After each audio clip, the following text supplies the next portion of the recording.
barricade since the famous Dempsey County Long Count battle in Chicago 8 years before.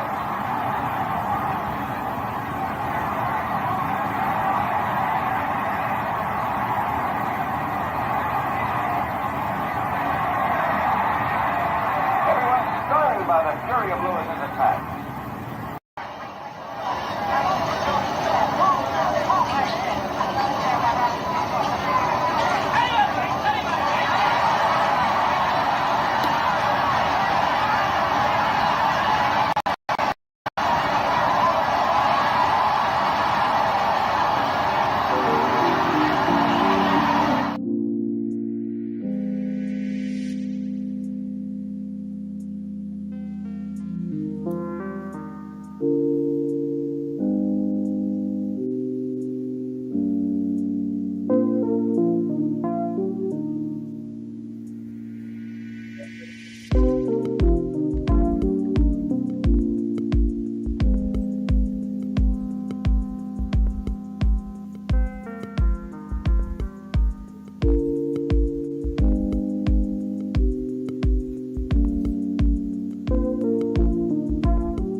What's happening, my people?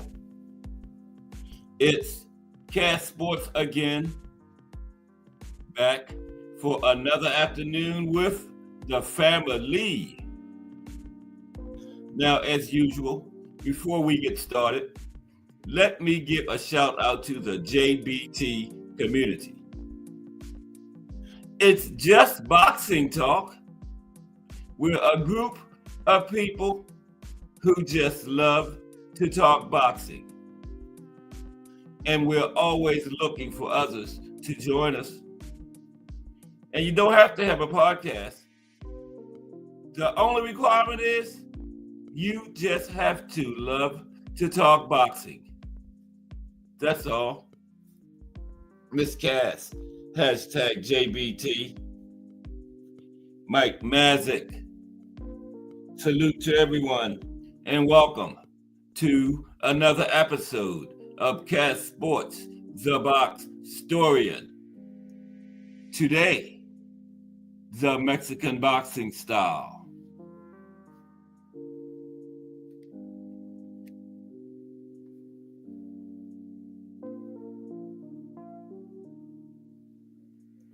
The JBT is doing it again. Oh, my fault. Today, the Mexican boxing style. Okay. And you know what time it is. If it's Monday through Friday, 2 p.m., it's The Box Storian bringing you all that boxing history. Boxing is the greatest sport of them all. That's why we love it. Can't get enough of it. How's everybody today? I was wondering if I was on mute, but yeah, I'm good. How's everybody today? This is the Wednesday afternoon hump day edition of Cash Sports, the Box Historian. Yeah, today's show is brought to you by Thomas Hill. We're going to be covering over the next few weeks of different boxing styles. We did the Cuban boxing style last week. This week is the Mexican boxing style, that come for an aggressive, pressurized boxing style. A lot of combinations. We're going to talk about it, the history of it. We're going to break it down. All-time great fighters. And we're going to look at some of the top Mexican fighters that's fighting right now, okay? And highlights of boxing history today is the 60s. Ring Magazine's Fight and Fighters of the Year for the decade of the 60s. We're doing every decade. We started way back in 1920. They started naming it in 1922, and came all the way up. Do we have this year's yet? Have they named Usyk for this year yet? I don't think so. But that's what we're doing today. The Mexican boxing style. Okay. Don't forget the meet and greet is coming up. We're going to talk about that later. Going to have a nice 2 hours today on Cash Sports, the Box Historian. Rest of the week tomorrow, boxing in the States this week is Ohio. And Friday, the profile is the life and career of Primo Carnera. He was a mafia-backed boxer.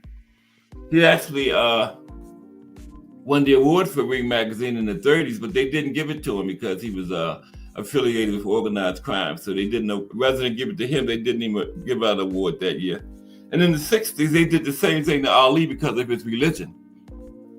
He won it in the 60s, but they said, no, we're not giving it to you because of your religion. But they awarded it to him retroactively in 2016, so he still got it. Ali has the most, by the way, with 6 of them. Mike Rim in the building. Salute, Mike Rim. How are you today? So let's start talking about the highlights of boxing history. Well, we got the big one this weekend. We are in fight week. It's all downhill from here. It's hump day. I guess tomorrow will be the final press conference, right? And then Friday the weigh-in. What's going to happen? Remember the last press conference, David Benavidez pushed Morrell, and Morrell couldn't get to him, and the only thing he had in his hand was the belt, so he threw the belt at him. So what's going to happen tomorrow at the press conference? We will see. Okay, let's talk about some highlights of boxing history. Today, Fight and Fighters of the Year for the decade of the 1960s. The decade when Cassius Clay came along. But highlights of boxing history.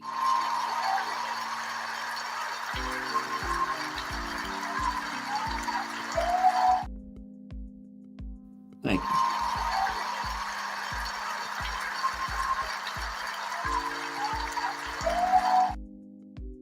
Thank you. Okay, highlights of boxing history. Decade of the 1960s. Okay, let's do it. Got my write-up today. Found some time this morning to get it done. Okay, we're doing the Fight and Fighter of the Year for the entire decade of the 1960s. Let me take a drink.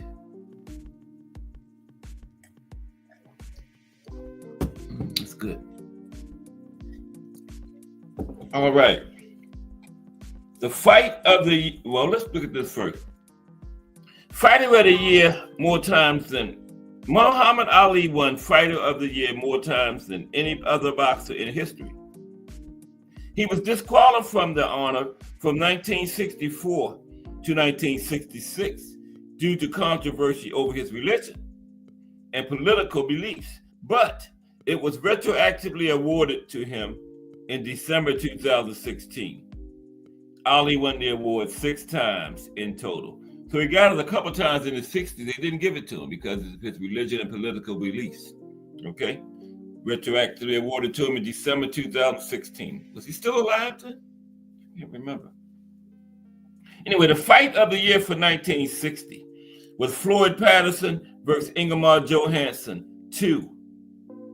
Now, Patterson beat Johansson by knockout at 151 of round 5, right? Scheduled for 15. And Patterson took back the heavyweight title that he had lost to Johansson in their first fight, right? This fight took place on June 20th, 1960 at the Polo Grounds in New York. And the fighter of the year that year was Floyd Patterson. Now, Floyd only had one fight that year. That was one of the fight of the year. But it was a big one. It was the one where he won the rematch with Johansson in the fight of the year, regaining the World Heavyweight Championship in the process. That was the only fight he had that year, but it earned him fight of the year. Okay? Let's go to 1961. The fight of the year was Joe Brown versus Dave Charnley 2. Second fight between these two fighters. Now, Brown beat Charnley by a 15-round decision on April 18th, 1961 in London at Earl's Court Arena. Brown came in as the reigning lightweight champion. He cut the nose of the European and British champion Charnley. Charnley was a European and British champion. Brown cut his nose in the 5th round, and he went on to retain his title. The fight was one-sided until Charnley, needing a knockout, came out in the 13th round seeking that knockout. Wading in with everything he had, he landed some big shots on Brown and had him hurt. But Old Bones weathered the storm and went on to retain his title. And the fighter of the year was Joe Brown, okay? That was in the fight of the year. Joe Brown won 3 out of 3 fights in 1961, including the fight of the year, where he had to hold off a furious late rally by British boxer Dave Charnley to retain his lightweight world championship. So Joe Brown in the fight of the year, and he won fighter of the year in 1961, okay? 1962, the fight of the year was Joey Giardello versus Henry Hank 2. Second matchup between those two. On January 30th, 1962, at Convention Hall in Philadelphia, Pennsylvania, Giardello won the rematch with Hank by a 10-round majority decision. Now, the result was unpopular with the fans in attendance. Giardello bled from the nose and mouth from the second round on, and his body and trunks were spattered by the end of the fight. Hank, the 9th-ranked middleweight, fought in spurts and had Giardello in trouble in the 2nd, 7th, and 9th rounds. And the fans thought Hank won the fight. The score for the fight were 47-44, 46-45, and for Giardello. And the third fight was 46-46. It was a majority decision. The third judge had it 46-46. Very unpopular decision, won by Giardello. And the fighter of the year that year was Dick Taggart. Dick Taggart went 3-0 in 1962, including a unanimous decision over Hall of Famer, the legendary Gene Fullmer. Okay? Dick Taggart, fighter of the year, 1962. Okay? Let's go to 1963. The fight of the year for 1963 was Cassius Clay versus Doug Jones. Still Cassius Clay then. This fight took place on March 13th, 1963 at Madison Square Garden. Clay won a points decision in what would prove to be one of the closest fights of his early professional career. Clay fought, and Cassius Clay was also the fighter of the year in 1963. He fought 3 times that year, going 3-0, including the fighter of the year in one of the closest fights of his early career. Okay? 1964. The fight of the year, Cassius Clay versus Sonny Liston 1. First fight between them. Now, this fight between Clay and Liston was named the 4th greatest sporting event of the 20th century not boxing match, sporting event period of the entire century, fourth greatest, this fight between Clay and Liston. Liston was thought to be invincible by most boxing fans, experts, and historians of that period. And Clay came into the fight as a heavy underdog. Liston didn't answer the bell for the seventh round, giving Clay the World Heavyweight Championship. That Clay, in his own words, shocked the world. Cassius Clay shocked the world, 1963, beating the Big Bear, Sonny Liston. No, 1964, beating the Big Bear, Sonny Liston. And the fighter of the year for 1964 was Emma Griffith. Emma Griffith won 5 fights in 1964 with no losses. He had 1 no contest, okay? 3 of those fights came by stoppage. Emma Griffith, fighter of the year, 1964. Highlights of boxing history. Let's go to 1965.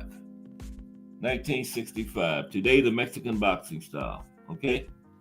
Now, fight of the year for 1965. Floyd Patterson versus George Chuvalo.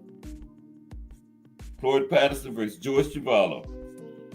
Patterson versus Chuvalo was a fight with 2 winners, as both men's reputations were enhanced by the fight's furious action and both of their performances in it. Patterson earned a hard-fought 12-round unanimous decision. Patterson and Chuvalo had the necessary ingredients for this fight to be the barn burner that it was. Chuvalo was an aggressive puncher, while Patterson was a speedy boxer, not afraid to mix it up, and they did not disappoint. The fight took place February 1st, 1965 at Madison Square Garden. Okay? And the fighter of the year for 1965 was Dick Tiger. Second time he won the award. Tiger had 3 wins in 3 fights in 1965 over 3 big names: Juan Carlos Rivera, Reuben Hurricane Carter, and Joey Giardello.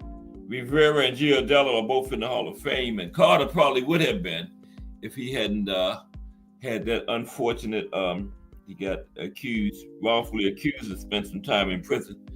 He was on pace for a Hall of Fame career, but by the time he got out of prison, it was way past his time. But yeah, some big names for Emma Griffith. Dick Tiger on the way to Fighter of the Year in 1965. Okay, 1966. Okay, Fighting Fighter of the Year, 1966. Fighter of the Year was Jose Torres versus Eddie Cotton.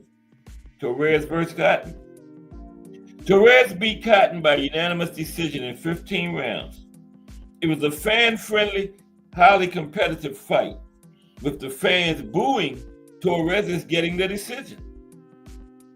The 14th round of this fight actually ended 20 seconds early. As a result, Cotton filed a protest after the fight. He requested the fight to be declared a no contest and have a rematch, but his complaint was denied by both the Nevada State Athletic Commission, where the fight was at, and the World Boxing Association, whose title was on the line in the fight. Okay? So his request was denied. The decision stood up, but the 14th round ended 20 seconds early. Wow. The fight took place August 15th, 1966 in Las Vegas, Nevada. And the fighter of the year that year was Muhammad Ali. Muhammad Ali by then picked up his second time he won the award. Remember, he has the most with 6. That was his second one there, 1966. And he was originally not awarded this reward, remember? They gave it to him in 2016 because of his political and religious beliefs. But what he did in 1966, he went 5-0. 5 fights, 5 victories. Muhammad Ali, Fighter of the Year 1966, awarded it retroactively in 2016. What was that? 40 years later, right? No, 50 years later.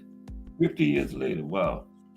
Okay, let's talk fashion in the building. Hashtag JBT. Great episode this morning. Let's talk fashion. Got another one out there, y'all. Check it out. Salute, let's talk fashion. And Just Do Boxing in the building. What's up, Just Do Boxing?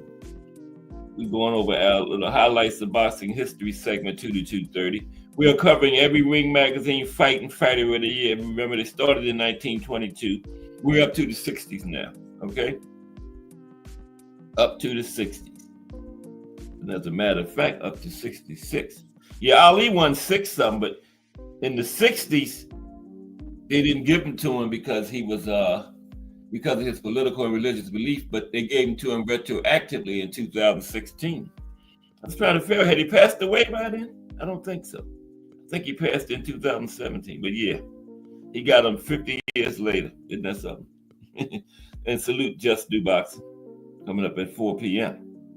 That's who I'm warming you up for. Okay. 1967. And then we're going to be talking about the Mexican boxing style today. For the next few Wednesdays, we're going to be doing some different types of boxing styles. What a Thomas Hill idea. Last week we did the Cuban boxing style. Remember, this week is the Mexican style. Next week is the Eastern European style, also called the Soviet style, but that's next week. Okay, 1967. Fight of the year was Nino Benvenuti versus Emil Griffith. 1. They had 2, but this was the first one between those two. Okay? Now, Benvenuti defeated Griffith by 15-round unanimous decision to win the WBA and WBC middleweight titles. Okay?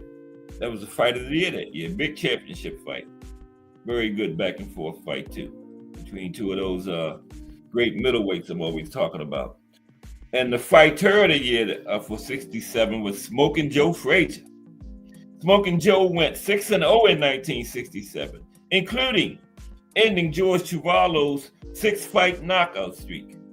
Smoking Joe Frazier, 1967, fighter of the year. Okay?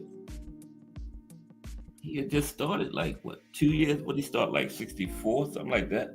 But let's go to 1968, couple more. 1968 fight of the year, Dick Taggart versus Frank DiPaula. Dick Taggart defeated DiPaula by 10-round unanimous decision. In a very entertaining fight, Taggart was down twice in the second round, and DiPaula was down twice in the third round. The fight took place on October 25th, 1968 at Madison Square Garden. And the fighter of the year for 68 was Nino Benvenuti. He was in the fight of the year for 67, remember? Wow, next year he won fighter of the year. Now what Benvenuti did in 68, he competed in 7 fights. He won 6 of them, losing none, had 1 draw. 6 of 7 with 1 draw, no losses. He had wins against some pretty big names too. Emil Griffith, Jimmy Ramos, and Gene Foreman. Yep. So he had some big wins on the way to fighter of the year in 68, Nino Benvenuti. I think he was Italian. Yeah. Okay. And then finally for 1969, the fight of the year for 1969 was Smoking Joe Frazier versus Jerry Quarry. That was one, the first one. Now this was one of those fights you watch where you can feel every punch. Remember those times? Yeah, you can feel the punches too. It was an absolutely brutal, sheer slugfest. One of those fan-friendly fights. Now, Quarry had the right idea on how to beat Frazier. You know, he was coming forward and everything like Foreman did, but Quarry just didn't have the punching power to carry it out. He had the right idea, but he just didn't have the power to carry it out, right? Pull it off. Now, Frazier chopped up a game Quarry with a merciless 2-fisted attack, opening up a gash under the challenger's right eye, under Quarry's right eye. And the fight was stopped after round 7 due to the gash under Quarry's eye, on orders from the doctor at ringside. Frazier retained his share of the World Heavyweight Championship. I think he had the WBA or something like that. The fight took place June 23rd, 1969 at the Garden in New York. And finally, the final fighter of the year for the 60s, 1969, Jose Napales. Every time a fighter wins in the fight of the year, they win fighter of the year the next year. That's the second time. Napales was fighter of the year. He fought 4 times in '69, won all 4 of them. 3 of them was by stoppage. Okay, there you have it. Fight and fighters of the year for the '60s. Tomorrow will be the '70s. We're gonna go all the way up to the current one. I don't think we got the current one yet, but by the time we do there, we do the '70s, '80s, '90s, 2000s, 2010s. We should have Usyk should have it by then. It's going to be Usyk, you know. Yeah, I think it's definitely the fighter. I don't know who the fighter will be. Wait a minute. Fighter of the year will be Usyk. Kind of torn between the fighter of the year. I got Sergio Boychuk and Virgil Ortiz, or Beterbiev Bivol won the first one, leaning toward Virgil and Boychuk. But fighter of the year, definitely Usyk. I can't see anybody else getting it, you know. Crush, the legend in the building. What's up, Crush? How are you today? Great show this morning. Yeah, man, we had some great shows. We got Crush at 6:30 to 6 o'clock this morning, Monday through Friday. Let's Talk Fashion at 10 on Wednesdays. I hope y'all checking them out. Then Just Do Boxing at 4 p.m. right after me. We got J Hardcore at 8. Cat Sports at 2. Let's Talk Fashion on Wednesdays at 10. Rise Podcast at 9. Did a good show, BBO Boxing TV at 8. You know, you catch him in the game. Catch Crush again. D Free, Thomas Hill, prize fighter, and BBO over there at 8 o'clock Monday through Friday. Okay. Yeah, we're going to be talking about the Mexican boxing style. Second week of a 4 or 5 week series that we're going to have. But let's do this first before we get started, because we got another raffle coming up. As part of this meet and greet we're going to have. So let's look at that very quick. In Brooklyn, New York, during the Tank Davis versus Lamont Roach fight week, Friday, February 28th from 8 p.m. until midnight. If you're planning on being in town for the fight, pull up on us at the meet and greet. Tickets can be purchased via Cash App at JBT Network 1. That's JBT Network 1. There is an early bird special for $20 from now until February the 1st. Then it's $30. That covers entry and food. There will also be a cash bar, so make sure you get your tickets early. Only a limited number of tickets will be sold, so make sure that you are in that number. Several door prizes will be given away. For more information, call 410-322-4365. That's 410-322-4365. And have a great JBT day. Brought to you by the JBT, Curtis Sewell, Treasurer. Now, the early bird special for $20. You only got 3 more days because it ends on the 1st, which is Saturday. Then they go back to 30. So if you're going to be in attendance, it's a no-brainer to get your ticket before Saturday for that $20, instead of spending the 30, right? No-brainer. Now, I had spent 30 for mine. We should get my $10 back. I'm going to talk to Jay Hardcore about my $10. No, just kidding. But yeah, seriously, $20 till Saturday, right? And that $20 does include a chance to win that ticket to the fight. Just like that, you get everything for the $20 that you was going to get for the 30. And plus, one chance for $10, 3 for $25, or purchase a ticket to the event and you're automatically in the drawing, okay? March 28th, the fight is the next day. The drawing for the ticket is going to be March 21st, a week before the fight. So the winner can get time to plan and, get everything set up. Or if they can't go, they had time I can receive the ticket through the mail. They had time to get it to me. So, but yeah, pull up, man. If you're not doing anything, meet all the content creators in the JBT, J Hardcore, Let's Talk Fashion, Just Do Boxing, Senior and Squeeze from the Rise Podcast. They're letting the small potatoes like Cat Sports come. So you meet all the JBT content creators, and it's going to be a good food. It's going to be a great time. Pull up March 28th, okay? I'll let y'all there. All right, let's get started on the Cuban boxing. No, Cuba was last week, Cass. Come on. The Mexican boxing school is right there in your face. You see Julio Cesar Chavez up there? Yeah. One of the greatest Mexican boxers of all time. Salvador Sanchez died at 23, still in the argument. So if Salvador hadn't died in an accident and went through an entire career, it wouldn't even be arguable. It would definitely be Salvador Sanchez. No question about it. And he's still in the argument, man. You know? That's crazy. Okay, let's get started. We're going to talk about a little history first. Okay? The Mexican boxing style. Today on Cass Sports. Appreciate everybody stopping by. Smash that appreciation button. That's the like button in the JBT. Appreciation. Let's see. Looking good. And I appreciate it. All right. Now, that was not Muhammad Ali. Muhammad Ali ain't Mexican. What is he doing up there? Okay, there's a Mexican fighter right there. Salvador Sanchez. Okay, now, excuse me. Often compared to a fierce and aggressive brawl, the Mexican style is a mix of beautiful combinations, close-range combat, and toe-to-toe battles. Now, the Mexican boxing style isn't just about punches and knockouts. It's a reflection of a rich boxing history, intertwined with the spirit of a resilient nation. Okay? Now, this style earned its name for Mexico's legacy of boxing excellence, renowned boxers, and their unique blend of power and toughness.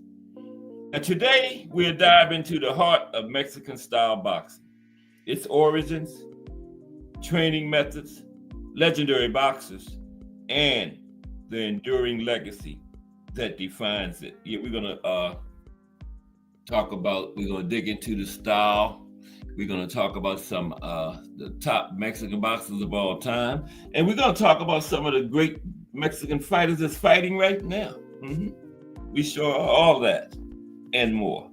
Now, Mexican-style boxing has let's get into the history a little bit. Mexican-style boxing has deep historical roots. Now, prize fighting in the United States, populous eastern regions, was outlawed in the late 19th century.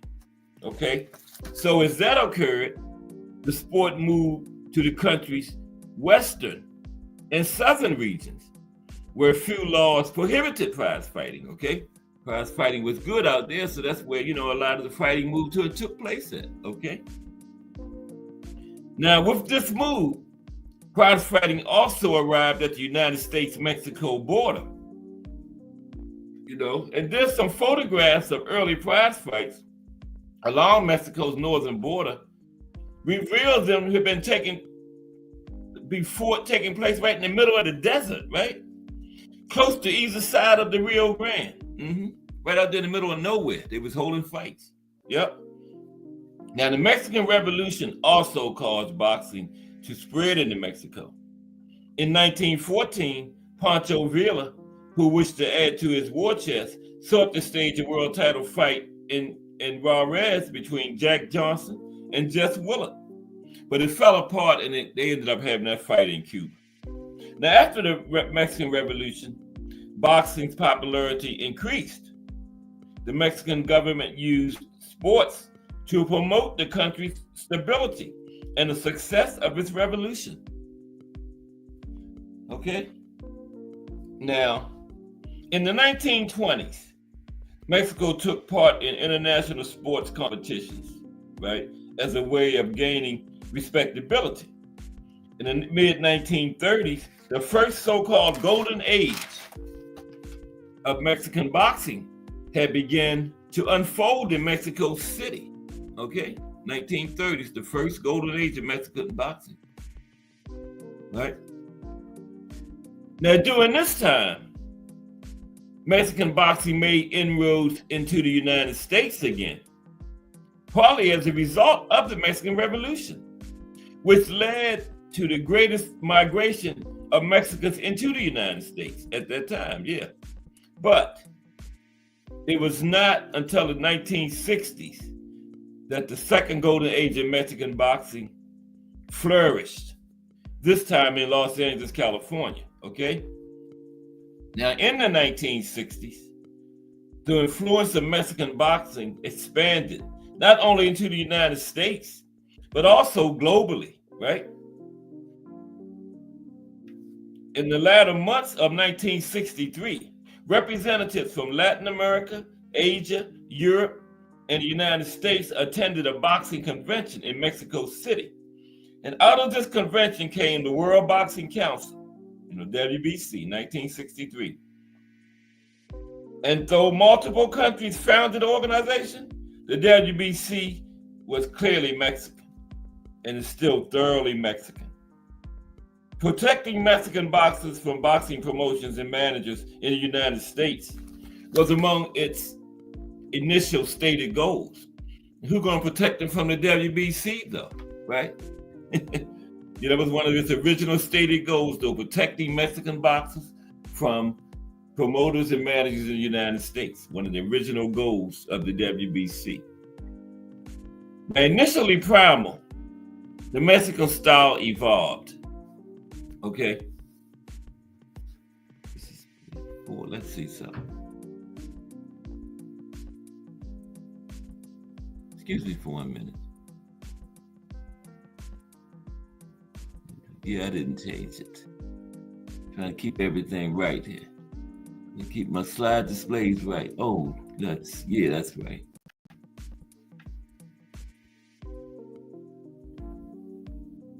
Yeah. Gotta keep up, Cass. Now, initially primal, the style evolved. Fighters like Salvador Sanchez and Julio Cesar Chavez added finesse in the 1970s and 80s. Modern icons like Canelo Alvarez and Triple G, I know Triple G not Mexican, but he used that style.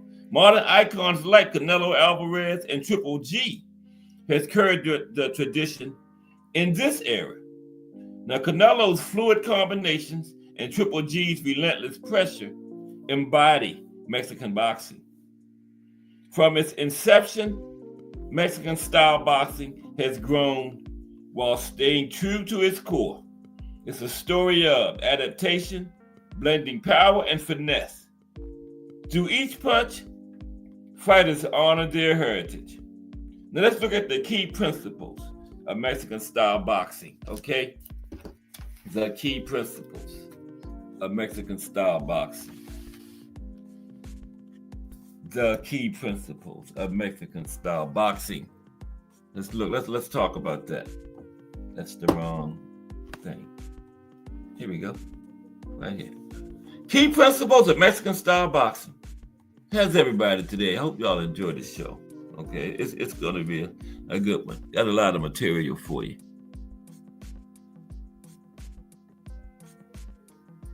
And that's a good picture to have up there. We're talking about the key principles of Mexican style boxing. Marco Antonio Barrera and Erik Morales, two Mexican warriors, man. Barrera on the right, Barrera on the left, Morales on the right. Two absolute Mexican warriors, okay?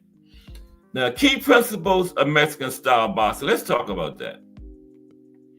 Okay, after I take a drink of Mountain Dew. Okay, this is brought to you by Thomas Hill. He's probably listening.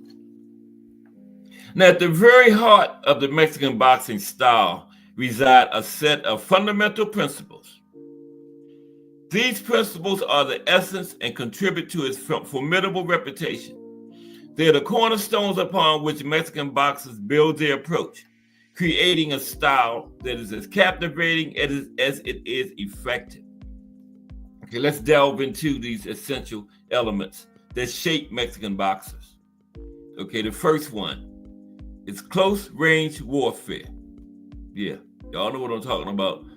One of the key elements of Mexican boxing, close range warfare.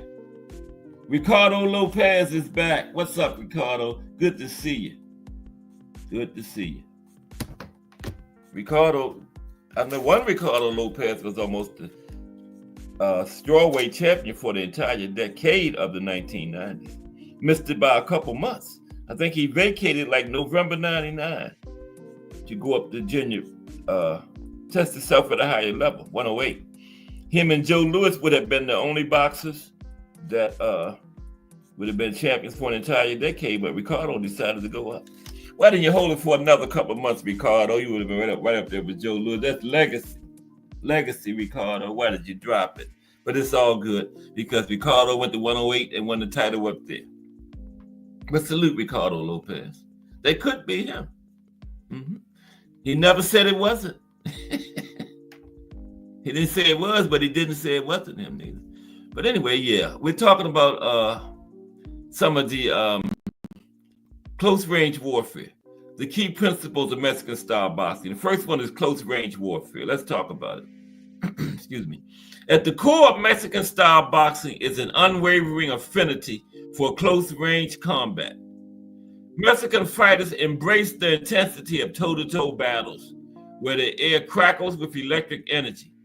They willingly step into the fray, engaging in exchanges that blur the line between offense and defense. Yeah, definitely blurs the line. Now, this principle is rooted in the deeply ingrained belief that triumph can be wrested from the grip of adversity through shared determination and an unyielding spirit. Okay, the Mexican fighter's willingness to stand and trade blows is not just a tactical choice, but a testament to their unbreakable resolve. Okay, another key element of the Mexican boxing style: masterful combinations. Masterful combinations. Okay, masterful combinations. But all jokes aside, salute Ricardo Lopez. It's good to see you again, bro. Good to have you. Okay, masterful combinations. We're talking about the Mexican boxing style today. Next week is the Eastern European or Soviet style. I guess it's the same thing. We're going to find out.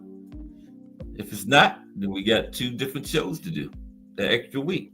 Now, within the Mexican boxing style, combinations are the jewels that adorn the crown of technique. Mexican boxers are masters of intricate dance that involves seamlessly transitioning between a diverse array of punches. The symphony of head and body shots, expertly woven together, becomes a form of artistic expression. These combinations are more than just a means of pummeling opponents. They are a display of impeccable timing, fluidity, and strategic finesse. Okay? By setting up traps, exploiting openings, and maintaining an unrelenting tempo, Mexican boxers can alter any fight. Any fight. Can change the change a fight at any moment too. You know, with one of those big combinations. Okay, another key element of the Mexican boxing style: cutting the distance. Cutting the distance. Okay, cutting the distance. Got to be able to cut that ring if you're gonna fight that style, because them slick boxers will get in there and tear you apart, man. Pick you apart if you can't cut that ring off. Like Rayo did Pitbull, remember? Pitbull couldn't pin him down. Rayo was dominant. So let's talk about it. Cutting the distance.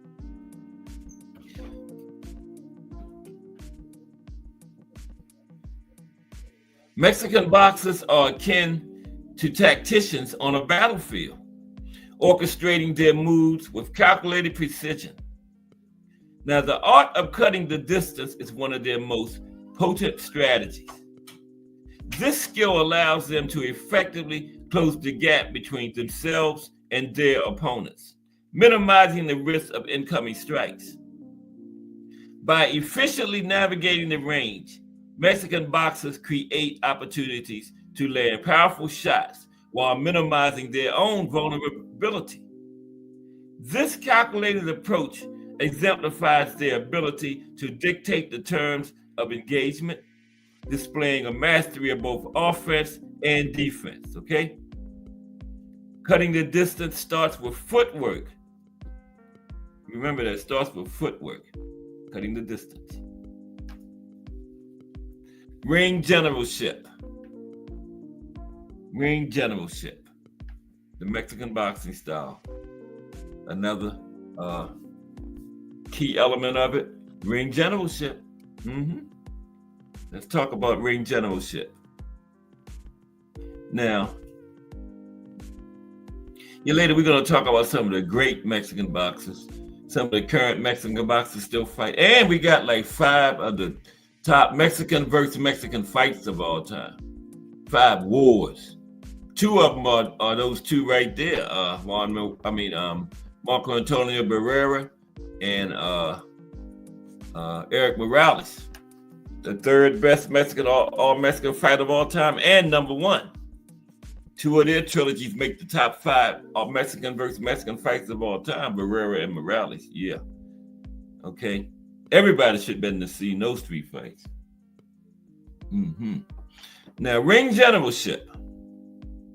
Akin to skillful commanders, Mexican boxers exhibit extraordinary ring awareness and control. They transform the canvas into a stage where they choreograph the unfolding drama. By imposing their will and dictating the ebb and flow of the fight, they turn the ring into a battleground of dominance. This principle of ring generalship is a form of psychological warfare, as Mexican boxers force their opponents into disadvantageous positions and exploit their vulnerabilities. Okay? Every step, every pivot, and every punch becomes a calculated move to gain supremacy.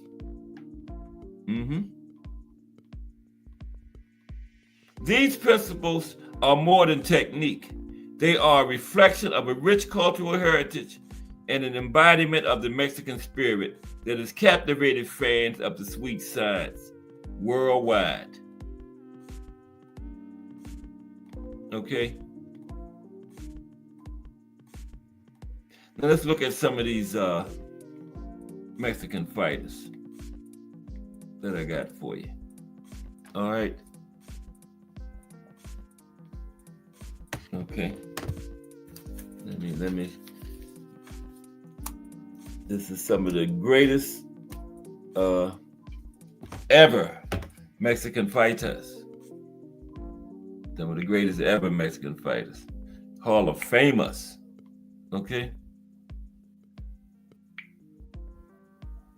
I'll do that now. Let's see. There it is. When a plan comes together. Y'all know that. There we go. Some of the greatest ever Mexican fighters. Let's talk about that. We got 10 of them. Okay. Not in necessarily no worst to best or best to worst. It's just 10 former great Mexican fighters. Okay. First one is going to be Julio Cesar Chavez. Here he is. Is that time right? It can't be almost 3 o'clock already. It's still like 2:20 or something like that, right? I guess. This thing moved on its own. Bear with me for a minute, man. I didn't even touch nothing. Okay, Julio Cesar Chavez is first. Now, in Mexico, boxing isn't a sport. It's a way of life, deeply embedded in the culture of a proud fighting nation.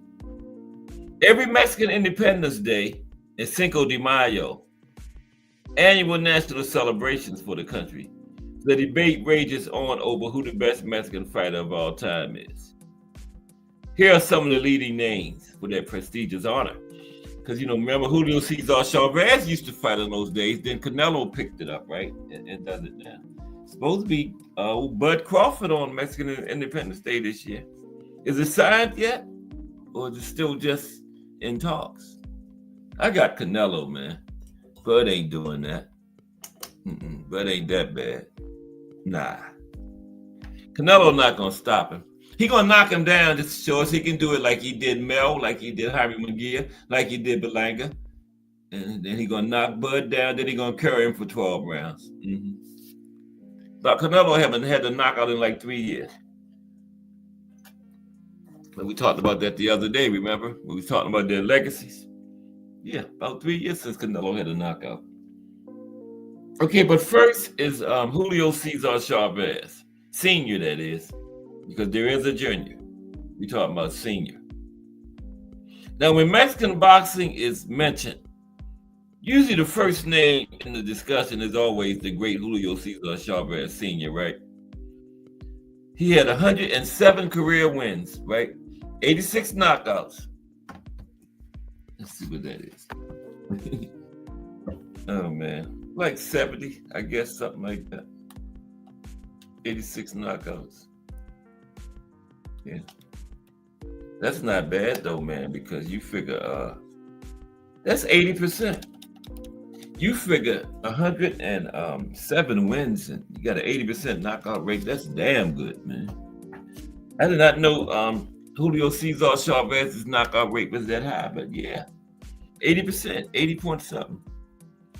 But 107 career wins, 86 something knockouts, including a crazy run to 87-0 from 1980 to 1993, out the gate, remember? And El Gran Camarón Mexicano dominated his era and is widely seen as his nation's irreplaceable #1 fighter in history. Now remember, Salvador Sanchez hadn't had that accident, this wouldn't be arguable. It would be Salvador Sanchez. There he is right there. He's still in the argument, and the man only fought till he was 23, and still in the argument as the greatest Mexican of all time, fighter of all time. So without the accident, it's him. Nobody else is even in the conversation. Salvador Sanchez, okay? Now, fatal car crash tragically cut short the life and career of the legendary featherweight world champion, Salvador Sanchez, at just 23 years old, leaving us to ponder what more he could have achieved in the ring. Yeah, he left a lot of big fights on the table, man. Alexis Arguello, the Hawk. I got him going as far as 140. Probably Boom Boom Mancini, cool bunch of them. Oh man, Duran was like at welterweight. I don't think him and Chavez would have. Duran had moved up out of that range. Duran used to be down there, but he moved up out of that range by the time Chavez, because Duran was way back there in the late 60s. So yeah, I don't think he would have fought Duran. But Aaron Pryor, maybe Benitez. That's a lot of fights on it, a lot of great fights we could have had out of Salvador, man. Wow. Now, during his brief but brilliant time at the top, the Invincible Eagle, that was what they called him, the Invincible Eagle, he sealed his place in the Hall of Fame with famous wins over fellow inductees Danny Little Red Lopez, Wilfredo Gomez, and Azuma Nelson. And at 23 years old, Salvador Sanchez is the only fighter to go in the Hall of Fame at 23 years old. The only one. I don't know if any other one in there under 30. He's definitely the only one at 23 to go in the Hall of Fame, okay? The great, legendary, invincible, incredible Salvador Sanchez. That's him on the right. That's Danny Little Red Lopez right there, as a matter of fact. Him and Danny Little Red Lopez. Danny was a bad man, too. Yeah, that's it. Ricardo, the hook to the liver. That looked like that might have did it too. Looking at his face, how he taking that shot. That might be it for Little Red. I don't know if he stopped. I have to check, see how he stopped Little Red. That might be the end right there for Little Red. Okay. Okay, let's move to the next one. Great Mexican fighters. Ruben Olivares. These are former. We're gonna cover some actives too. Ruben Olivares. Okay, there's Ruben. Right there. Ruben Olivares, great Mexican fighter. One of the greatest bantamweight fighters in history, Ruben Olivares possessed a devastating trademark left hook, which helped him become a 3-time world champion in 105 career fights. We'll cover him next week because we're down to bantamweight next Tuesday. Yeah, I don't usually cover active. Well, these were the former, but we're going to throw Canelo in here with him. former and active. Okay, there's Canelo on the right. Canelo Alvarez. Okay. Now, already considered one of Mexico's finest fighters, Canelo is still active, 4-weight world champion, modern day superstar. Canelo turned pro at 15 years old, right? Known as Cinnamon from Guadalajara. He's a generational star who has transcended the sport. One of only 5. Canelo only 2 divisions. He's only 1 division, but he is 4-belt undisputed. It's like 1920 of them now, but it's only 5 that's done it in 2 weight classes. Carissa did it first in 2 weight classes. Then we got Bud Crawford, Katie Taylor, and the Monster did it a month apart. Remember, Katie was November 2023. The Monster was December 2023, and then we had who's the 5th one? Usyk, Alexander Usyk. How could I forget Usyk? Yeah, Usyk is the 5th one. Okay, who's next on the great Mexican list today? Yeah, we need you for a minute, light. Carlos Durante is next. Carlos Durante. Okay, there's Carlos. Yeah, that's Carlos Durante. Yeah. And most of them fought down there around them lower classes, Mexicans, kind of little guys. But Canelo's over at 168. Andy Ruiz is a heavyweight. So, yeah. But Carlos Durante, International Boxing Hall of Famer, one of the biggest punchers ever to step into the ring. Carlos Durante rallied the bantamweight world title supremacy from 1976 to 1979. 3-year reign. This man won 52 consecutive fights out of the gate before he lost his first fight to fellow great Wilfredo Gomez, right? Puerto Rican fighter. He won 52 straight before his first loss. Durante was a brutal knockout artist whose most famous success came in an all-Mexican showdown against Alfonso Zamora. Yeah, that's a good one. Durante and Alfonso Zamora. Okay, let's take a commercial break right quick. Is that okay? Take a commercial break, yeah. Thank you. Again, another meet and greet, this time in Brooklyn, New York, during the Tank Davis versus Lamont Roach Fight Week, Friday, February 28th from 8 p.m. until midnight. If you're planning on being in town for the fight, pull up on us at the meet and greet. Tickets can be purchased via Cash App at JBT Network 1. That's JBT Network 1. There is an early bird special for $20 from now until February the 1st. Then it's $30. That covers entry and food. There will also be a cash bar, so make sure you get your tickets early. Only a limited number of tickets will be sold, so make sure that you are in that number. Several door prizes will be given away. For more information, call 410-322-4365. That's 410-322-4365. And have a great JBT day. Brought to you by the JBT, Curtis Sewell, Treasurer. Thank you, Big Dre. I didn't see Melanie Queen come in. I was going to play the commercial at 3 and she came right in. Salute, Melanie Queen. How are you today? And there's all the information you need right there in the chat. Okay? But yeah, get that $20, man. You only got till Saturday. It goes up to 30 Saturday. And everything you get for that 30, you get for the 20. So it's a no-brainer. Between now and Saturday, get that $20 ticket and be in the house, man. Meet all the, like I was saying earlier, all the content creators. We got Let's Talk Fashion going to be in the house. J Hardcore, Just Do Boxing, D1, Senior and Squeeze from the Rise Podcast. You're letting small potatoes like Cash Sports come. Yeah, man, they all going to be there. I don't know if old school coming all the way from Louisiana. Thomas Hill supposed to be the legendary Thomas Hill supposed to be flying in from California. Wow. So pull up February 28th. gonna be a great night. And on top of everything, you can win a ticket to the Tank Davis fight. You know, the Queen got it in there. $10 will get you one chance. Got the block special 3 for $25, or that ticket to the meet and greet automatically put you in, and then get the 3 for $25. Get some more chances, right? But you know, we're giving away all kinds of stuff. We gave away a TV, some Kaniki Bear headphones, Ninja air fryer. These are things you already gave away. iPad. A guy won $700 4 days before Christmas on his birthday. And at the meet and greet, there's going to be door prizes given away. Okay, so pull up. Let's get back to the show now. Okay, but pull up. February 28th. Okay, we're talking about some of the former Mexican greats. Then we're going to talk about some of the current guys that's fighting right now, Mexican fighters. Oh, that's good, Melanie Queen. Great to see you. Oh, play hooky. Uh-oh. Great to see you, though. Appreciate you 1,000%.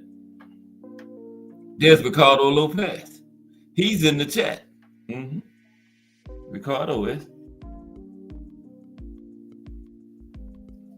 Okay. Great Mexican fighter. Ricardo went 51-0. Never lost in his career. Had one draw. And that's not just professional. Ricardo has never felt what it's like to lose. Never lost in the amateurs or professionals. Walked into a gym for the boxing gym for the first time in his life and begged the man to put him in the ring. The man wouldn't put him in there. The man said, keep coming back. You'll get there eventually. So he went to somebody else. And they eventually put him in there, and the rest is history. First time ever in the gym, they put him in there, and the man never lost in his career. Had one draw, which he avenged. He had a great Ricardo Lopez. Almost was champion for an entire decade like Joe Louis. He went all the way to like November 99, and then he vacated and moved up. October or November, like a couple more months, he would have been champion for an entire decade. But he dared to be great. And he went up one at 108. He was at 105, went up one at 108. Okay. Arguably the most refined and masterful technical boxer in the sport's history. Ricardo Lopez finished his professional career undefeated. 51 wins, 38 knockouts, and the only blemish being a 1998 technical draw. Okay. That's why Floyd, I thought the music had stopped. Didn't go for 51 though, because Ricardo had that draw on there. So Floyd said he ain't perfect. He got a draw. But yeah, his knockout rate is 74. That ain't bad. 74%. You know. Okay, yeah, 51 wins, no losses, one draw, which he avenged. And that was with Rosendo Alvarez. Okay. He avenged that draw the same year. Nicknamed El Finito, he is undoubtedly one of the greatest smaller-weight champions in boxing history, no doubt. Probably the best. Never got him and Michael Carbajal.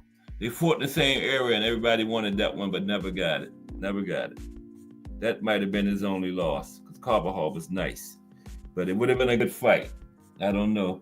Lopez might have got it. Yeah. But his numbers speak for themselves with world titles in the sport's two lightest divisions, 105 and 108, including 21 title defenses and 0 losses. The great, legendary Ricardo Lopez.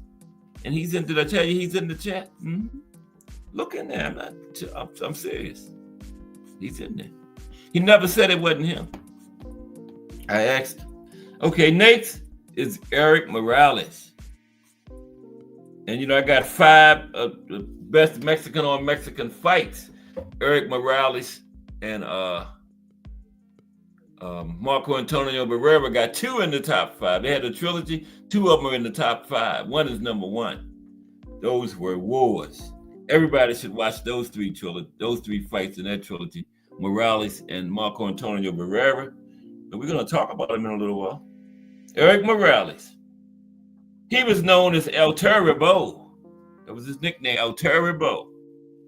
Erik Morales was his country's first fighter to ever win world titles in 4 weight classes, okay? Went all the way from super bantamweight to junior welterweight, right? 122, 126, Wait a minute, no. 122, 126, 130, 135. Junior welterweight, that's 140. He must have skipped one in there. 122, 126, 130, 135. Well, that's 5. So he skipped one. Okay. But the 4 weight classes between super bantamweight and light welterweight. The first Mexican fighter to do that. Went in the Hall of Fame in 2018, right? He beat 15 world champions during his career, including bitter rival Marco Antonio Barrera, fellow Mexican fighter, Junior Jones, and Kevin Kelly. Big names in that era, 2000s, early teens, early 20 teens.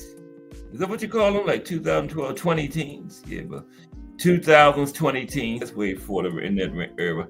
But his most prominent triumph came over Manny Pacquiao in 2005. Yeah, he beat the Pac-Man. Erik Morales. Here's another bad one. Vicente Saldivar.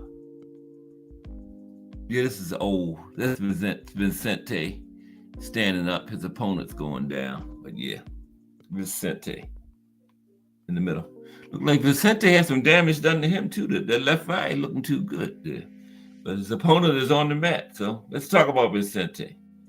Rising from one of the poorest parts of Mexico City, Vicente Saldivar became a 2-time featherweight world champion between 1964 and 1970. And he's regarded as one of the greatest southpaws ever, Vicente Saldivar. And here comes the legendary great Marco Antonio Barrera. There's him and Morales again. Did I go backwards? No. Him and Morales just so intertwined together. Yeah, there's him and Morales again. That's Marco on the left, Morales on the right, yeah.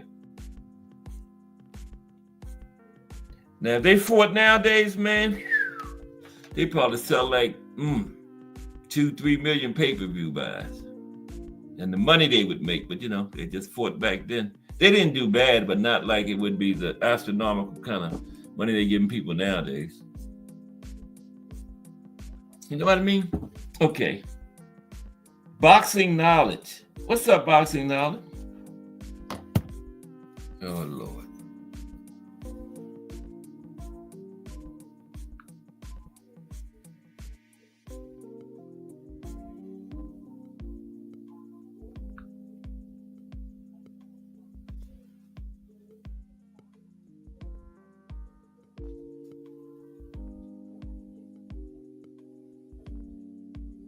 Yeah, before the nonsense stuff. Holler at you, boxing knowledge. Okay, let's move on. Where were we? Oh, Marco Antonio Barrera. Right. Now, didn't I do good? Embodying the true Mexican style and spirit, Marco Antonio Barrera was a 3-division world champion who rallied to impressive victories over the likes of Prince Naseem Hamed, Kevin Kelly, and Johnny Tapia. Barrera's hate-fueled trilogy with Erik Morales between 2000 and 2004 is written in the Mexican boxing folklore, having won the first of their 3 pulsating battles. Yeah, they are 2 of the 5 top Mexican fights of all time. Them ones. Yeah, I knew he was going to get in Melanie Queen. I got him before he said something else stupid and got me off track. Because I couldn't take too much without responding, but I did good. So I had to hurry up and get him. Okay. Y'all know me, I can't take too much without responding, but I think I did very good that time. Juan Manuel Marquez is next. Juan Manuel Marquez. There he is. JMM. Now, remembered for his incredible counterpunching and combinations, Juan Manuel Marquez is a true Mexican great with memorable wins over Orlando Salido, Marco Antonio Barrera, and that remarkable knockout of Manny Pacquiao. Who would ever forget that, man? Whew. That's a Mexican greats: Alberto Arizmendi. This is an honorable mention. Alberto Arizmendi, Miguel Cotto, Rodolfo Casanova, Lupe Pintor, Juan Francisco Estrada, Kid Azteca, Gilberto Romaine, Juan Zarita. I got Estrada on the active list we get ready to talk about now. He's still active, right? Estrada. Yeah, I got him on that. Isn't he? He just fought Bam last year, remember? I haven't heard nothing about Juan Francisco retiring yet.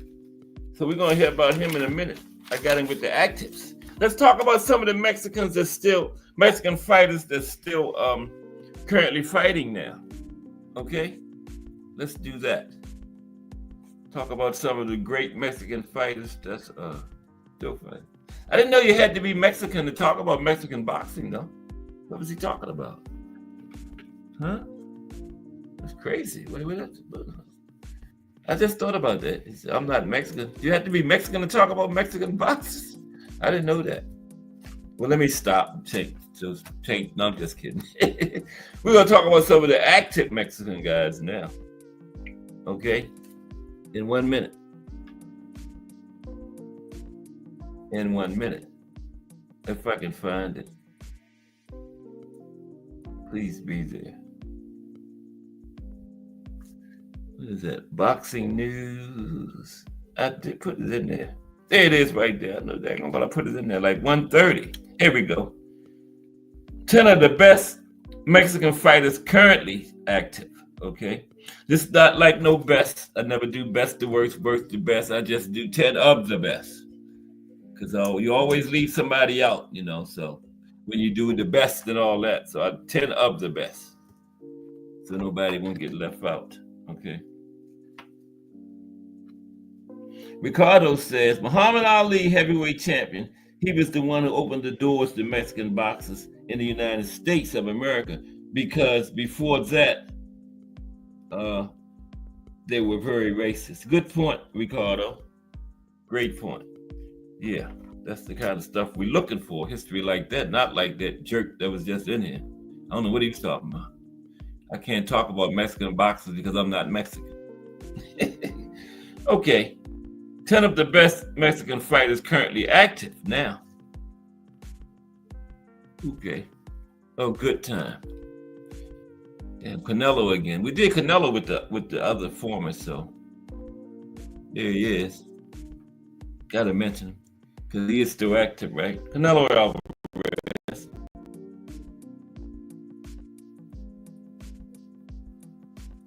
Yeah, Canelo.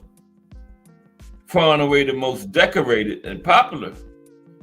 Get off of here, man. The most decorated and popular Mexican currently active. Canelo has won world titles at super welterweight, middleweight, super middleweight, and he has beaten a who's who of champions during that run. And he has a reputation blackened only by a failed performance-enhancing drug test in 2018. Okay, Canelo. Don't need too much because we done did him with the former guys. Yeah, I put Juan Francisco with the current guy. I thought he was still fighting. He fought last year. Remember? He fought Bam. Real Power. What's up, Real Power? Yude Fernandez. Appreciate you, Fernandez. Oh yeah. I haven't seen that whole one, but I saw parts of it. Yeah, that is an excellent fight. Now what we got here? Real Power. Canelo not Mexican, Spanish. He got Spanish genes. Yeah, well, he's Mexican today. Damn it. Okay, he's Mexican today. Got a problem with it? Let the doorknob hit you with a good nod, split your ass. Okay, let me stop. I'm sorry. Salute everybody. Now, yeah, we talk about some of the active guys now. Some of the active guys. Funko Die. What's up, Funko Die? How are you today? I like that name. I saw you somewhere else and I was going to mention that. Funk or Die. I like that. That sounds like something George Clinton said. Funk or die. Or certain those devoid of funk, or the Star Child. Somebody. Dr. Funkenstein. Okay, let's go. We talked about some of the currently active Mexican fighters. I'm sorry. Funk or die got me started, y'all. Man, I just messed the screen up, man. But salute, Funk or die. How are you today? Okay. Yeah, Juan Francisco Estrada. He's still active. He fought last year. Anyway, Juan Francisco, there he is. He's king of the super flyweights. Estrada, he beat Chocolatito when they had their final fight in their trilogy. It was a couple years ago, remember? Put him up 2-1. Then last year he lost his last fight. He hadn't fought since then, remember? Then he fought Bam last year and lost that one. But he was talking about fighting again, so I don't think he's going anywhere yet. But he's got some big wins. Carlos Cardras, Sorong Vasai. Got some big wins. And Juan Francisco is still out there. Then we got Mauricio Lara.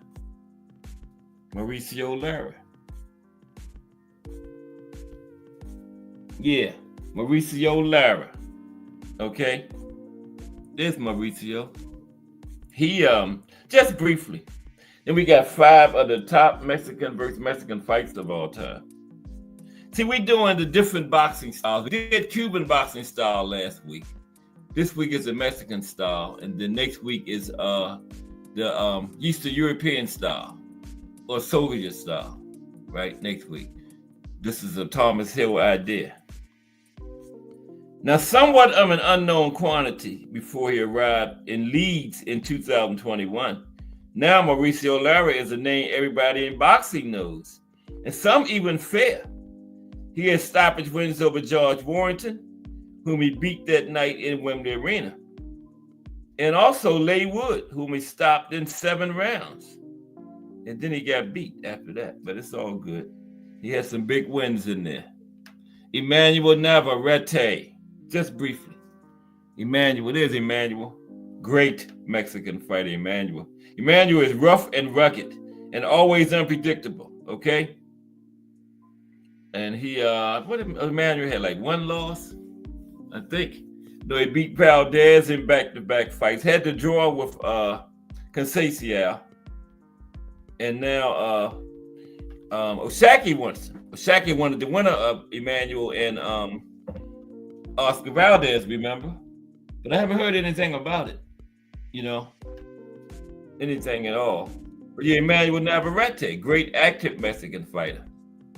Luis Nery, there's Luis Nery. Luis is now he had a failed, kind of controversial. He had a failed drug test about 8 years ago, 2017, right? But he's a dangerous fighter, okay? He had the WBC title as both a bantamweight and super bantamweight.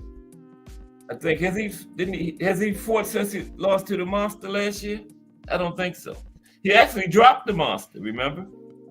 The Monster got up and finished him off with Luis Nery. Ray Vargas, active, good active Mexican fighter. Ray Vargas is Ray.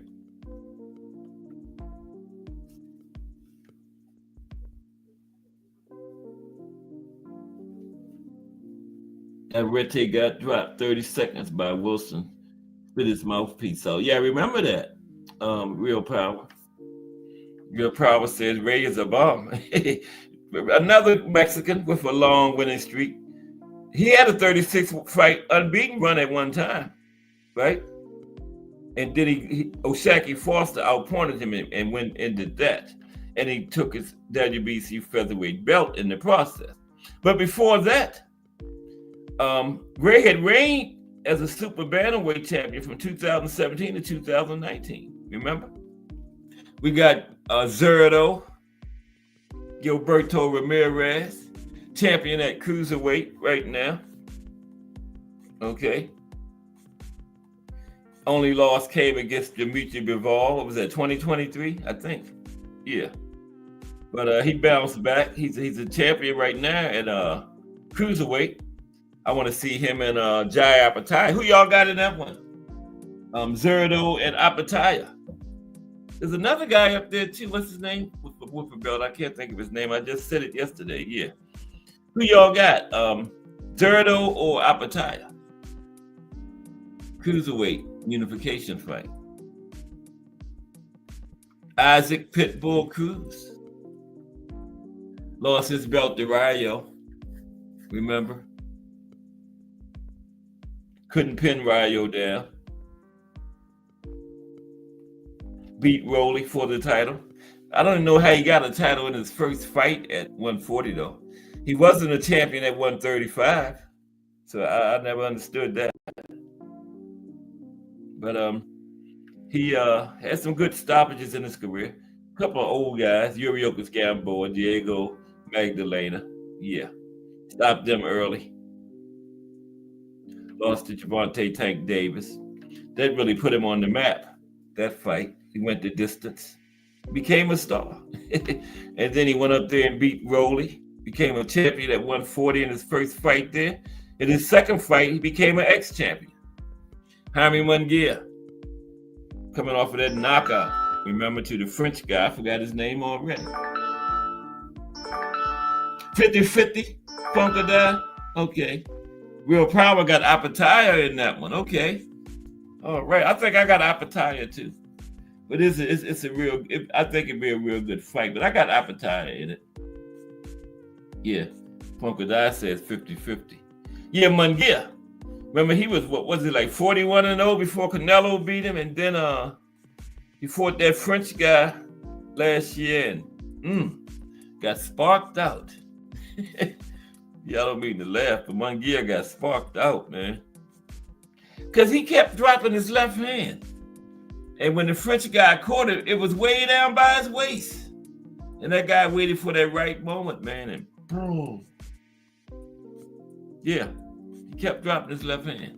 I told Miss Cass he's going to get him because he kept doing it. You know? You can't keep doing that against a professional fighter. They're going to figure you out, man. You might get away with it once, you might get away with it twice, but he kept doing it, man. And he did not keep getting away with it, though. Luis Alberto Lopez. We got 5 of the great best Mexican on Mexican fights coming next. Luis Alberto Lopez. He's a former IBF featherweight champion. Is he still a featherweight? I don't think so. IBF featherweight, former IBF featherweight champion. He stopped Isaac Lowe in 7 rounds. That was in 2023. And he got the title when he, I think he stopped, outpointed Josh Warrington. When he won it. Let's look at some of these fights now. 5 fights that'll take us on out of all Mexican. 5 of the best all Mexican fights. And Marco Antonio Barrera and Eric Morales is 2 of them. Yeah, them guys, man, they incredible fights. Yeah, real power. He got sparked bad, didn't he? Yeah, Ovarka's still a champion, 126. Okay. Yeah. Those belts so spread out there, I think they're like in 4 different hands, you know. I lose track of them. So he lost his belt to Ashaki, then he got another one. Didn't Ashaki take the WBC from him? And then when he picked up another one, wow. Oh, he beat, what's the guy? They beat Gary Russell. I know he beat Maxeo, the Filipino guy. Yeah. Okay, let's look at these fights. Then we might get some link time in. Chop it up. Let me see. We're going to look at 5, just 5. 5 of the greatest all-Mexican showdowns of all time, okay? 5 of the greatest all-Mexican showdowns of all time. That's what we're going to look at now. Tomorrow is boxing in the states, Ohio. We went through every state in the United States in alphabetical order and do a history of boxing in that state and some other significant events that occurred concerning boxing. And we look at a list of some of the boxers from that state. And we're up to, Ohio tomorrow. And Friday, we do a profile every week on a former boxer. It's Primo Carnera, the Mafia back fighter tomorrow. Yeah, we're going to talk about Primo. He had a very colorful career, was with the circus, all that. Yeah, Primero. Now, let me see what's going on. Zamora versus Zarate. Yeah, I don't think. Do I hear that one? Let's see if I got that. Funkadai knows his boxes. That's his mess. I got that, Funkadai. I got Zamora versus Zarate. That's the first one, as a matter of fact. Matter of fact, did he all right there? Isn't that them? Zamora and Zarate. That's Zarate on the left. Yeah, I got that one. Now look back at some of the most memorable all-Mexican showdowns as Canelo Alvarez. Oh, excuse me. I'm in the wrong place. Let's look at the fights. I don't know what that was. Okay. Like Funkadai was saying. Man, let me see something, man. Let me see something. You say, where's... You just seen my list, Funkadai? I got that one too. Now, let me go. Let's look at the first one first. Then. Let's look at the first one. Carlos Zarate versus Alfonso Zamora.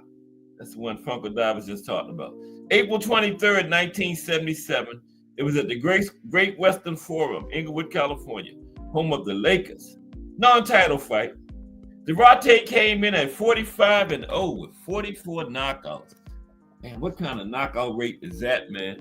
45-0 with 45 knockouts. Y'all know I got to check that one. I'm a knockout rate, crazy about knockout rates.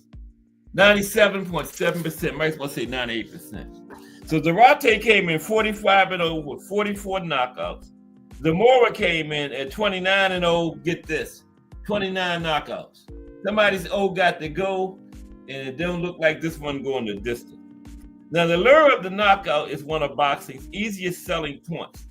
Few matches ever made carried the lure more purely than this one. It was a showdown of the world's two best bantamweights, both knockout stars. Zarate held the WBC honors. Zamora reigned as the lineal and WBA king of the class, but it wasn't a non-title fight. Yeah, I don't know why it wasn't unification. And yet, no titles were on the line. Opting to save money on sanctioning fees, they fought for the championship of each other, just over the 118-pound limit. The Battle of the Z-Boys featured 4 rounds of fevered action, culminating when Zarate dropped Zamora 3 times in the 4th round, and Zamora was cornered, threw in the towel. Zamora would never be the same going 4-4 for the remainder of his career. Isn't that something? He came in 29-0 with 29 knockouts. He got knocked out and then went 4-4 the remainder of his career. Wow. He was never the same after that, man. Isn't that crazy? I think Funkadai saw my list, man. Wow. The next one is Chuco Castillo versus Ruben Olivares. Castillo versus Olivares. That's Olivares on the right. No, on the right. Castillo on the left. Yeah, I'm right. Okay. Let's look at this one. This was October 16th, 1970. The Great Western Forum, Inglewood, California. At the home of the Lakers again. Wow. Now this was for the WBA and WBA bantamweight. How's that? WBA bantamweight title. They got WBA and WBA bantamweight titles. WBA bantamweight titles 118. God damn, excuse my French, but Olivares came into this fight 61 wins, no losses, 1 draw. Okay, 57 by way of knockout. Okay, I should have checked that rate with those rates before I started, but I'm gonna check it now. I'm fascinated by knockout rates. I'm sorry. So Olivares' knockout rate was 95%. Knew it was in the 90s.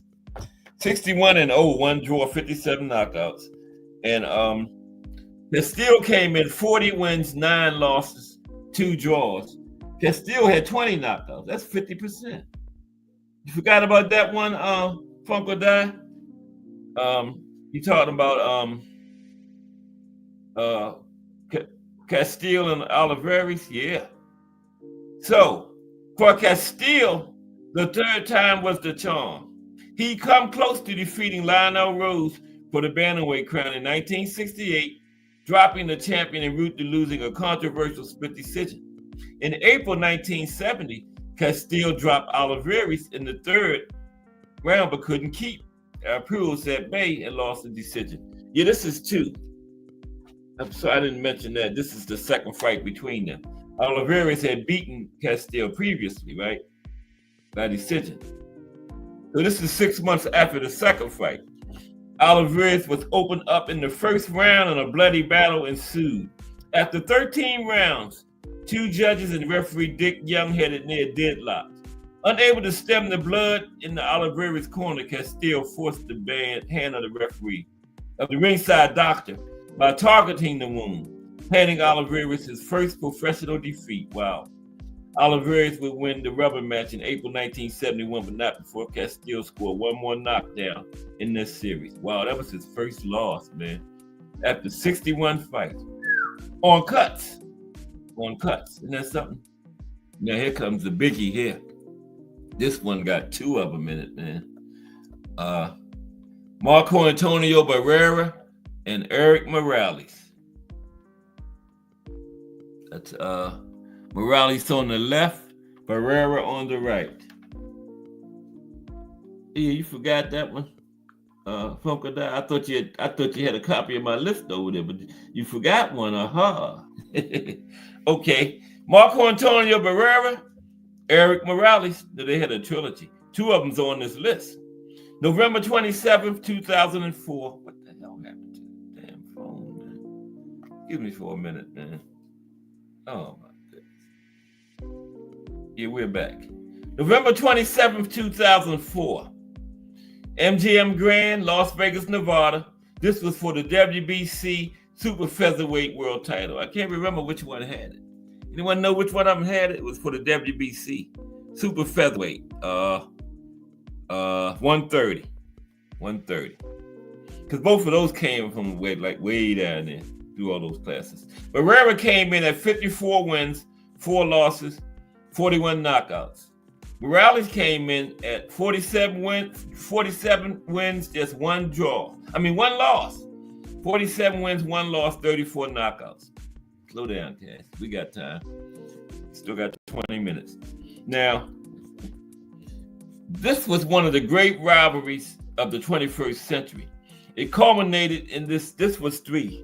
Yeah, this was three. This was the rubber match. One of the great rivalries of the 21st century culminated in this epic rubber match, a consensus choice for the 2004 Fight of the Year. Now, these two had met twice before. Their first fight was breathtaking. This second was an interesting technical match that didn't explode until late in the fight. Both of those were decisions. The first for Morales and the second for Barrera left fertile ground for debate. And the year before, Barrera had suffered a beating at the hands of Manny Pacquiao. And one could wonder whether he had the mettle for another fight with El Terrible Morales. Okay? So, in a fight that in the ring may have been the most dramatic of the series, both men took the measure of one another, escalating until a pulse-pounding 11th round that was a popular choice for round of the year. Barrera did enough in the first 11 to win on points, but punctuated his victory with a gutsy stand in the final round. Exhausted and unweary, Barrera refused to submit to fatigue as Morales came on. Yeah. And Barrera's got a majority decision, 12 rounds. One judge had it a draw. Yeah. Barrera's pulled it out. Okay. So next is Funko Die mentioned this one. Israel Vasquez versus Rafael Marquez. Yeah, they had a Ron Brennan trilogy too. Or did they have 4? I think it was a trilogy. I think it was a trilogy, right? No, I think yeah.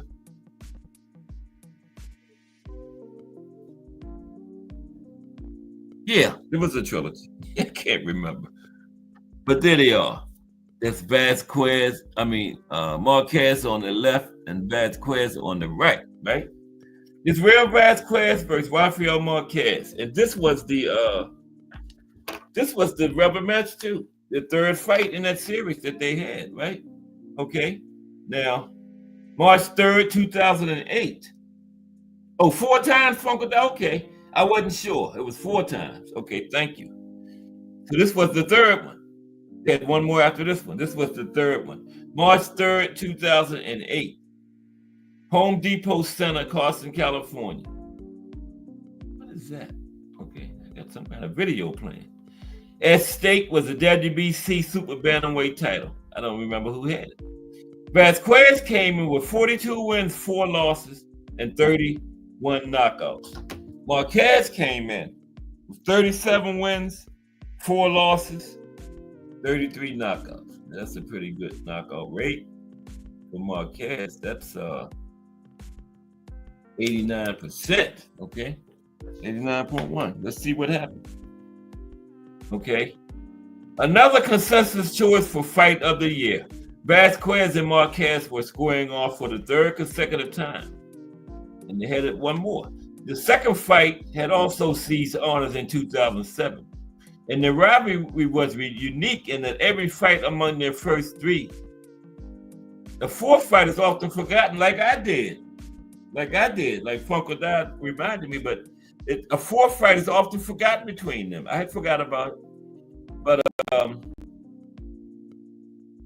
each fight in this series was better than the last. Each man entered having stopped the other, and they'd exchanged the title twice.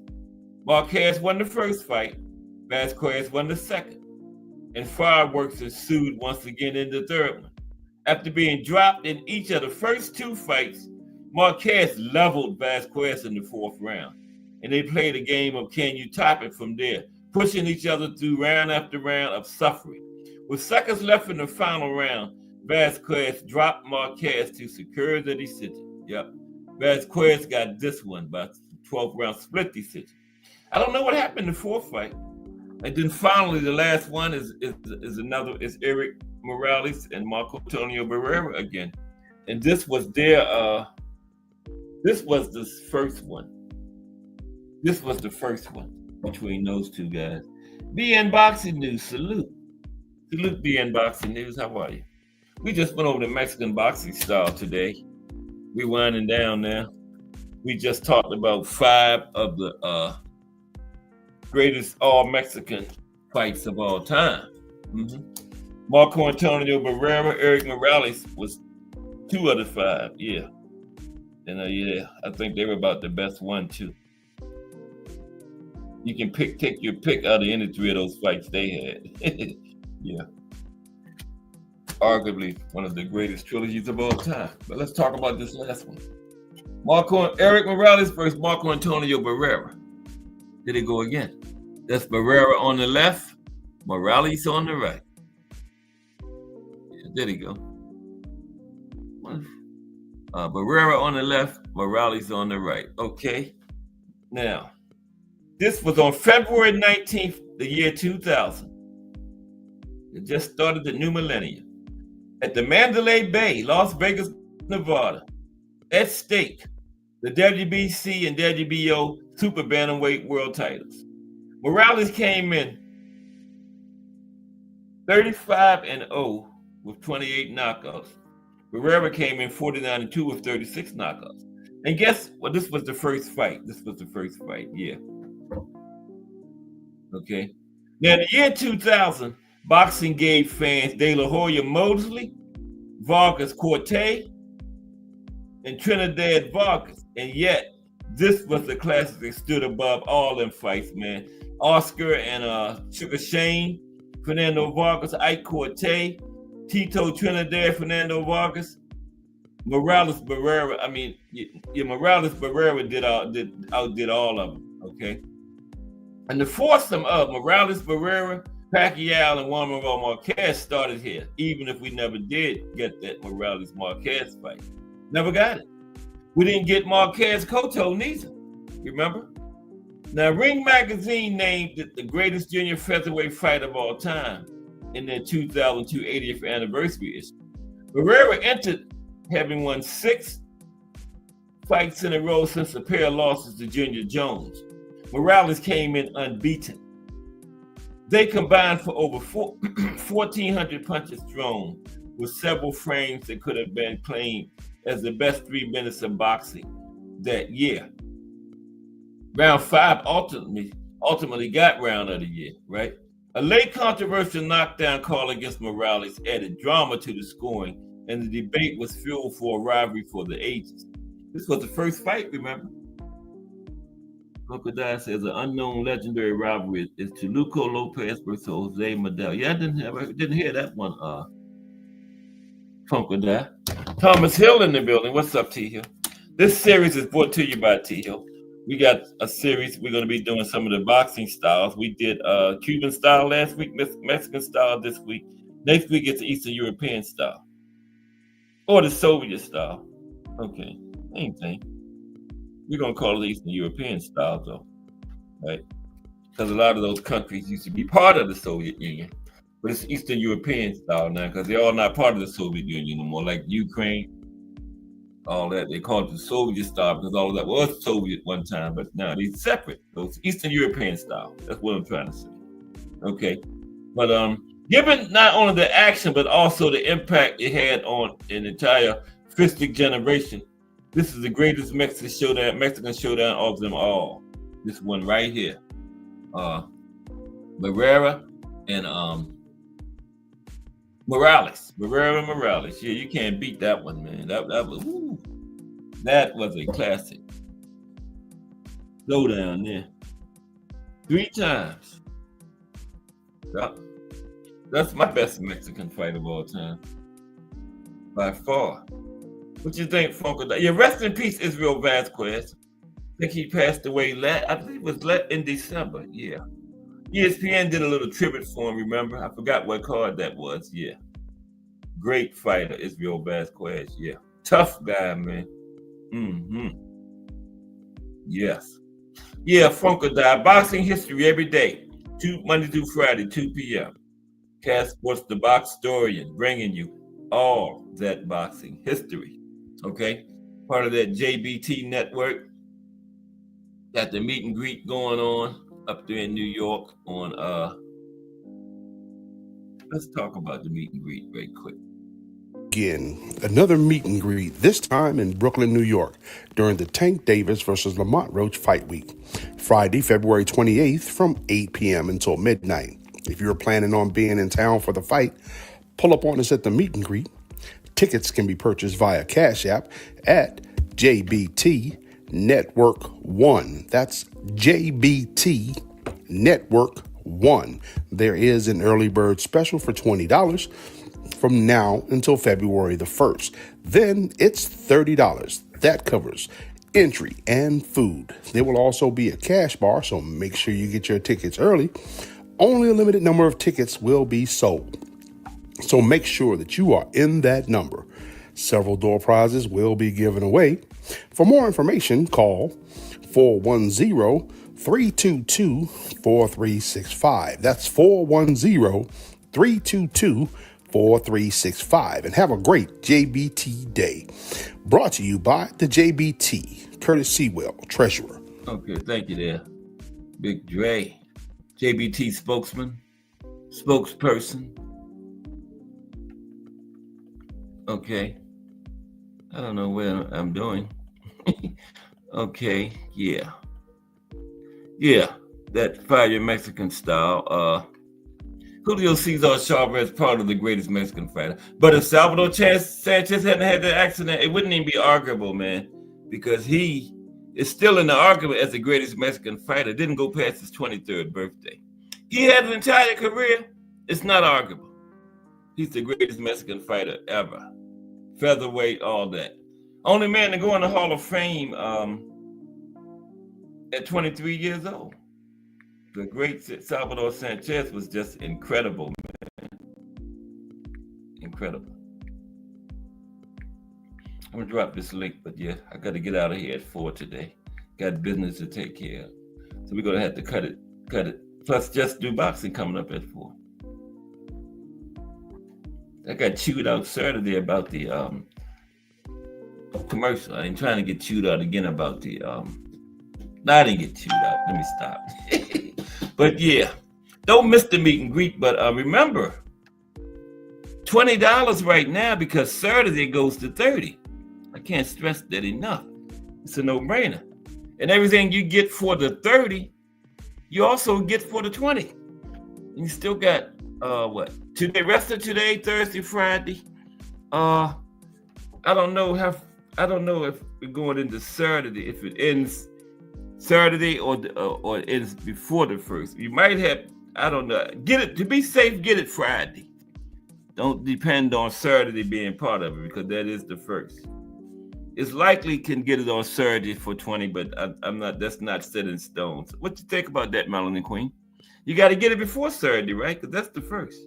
The deal ends Friday, I think. I don't know. But the safe thing is to get it Friday if you want it for 20. The safe thing is to get it right now if you want it for 20, right? That's the safe thing to do right there. The Cash App is right there. Melanin Queen has it in there. Hit that Cash App.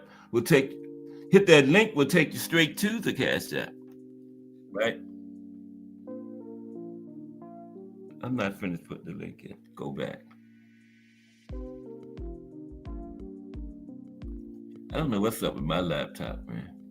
It changes screens on its own. The music comes up on its own. And now I don't know what's going on.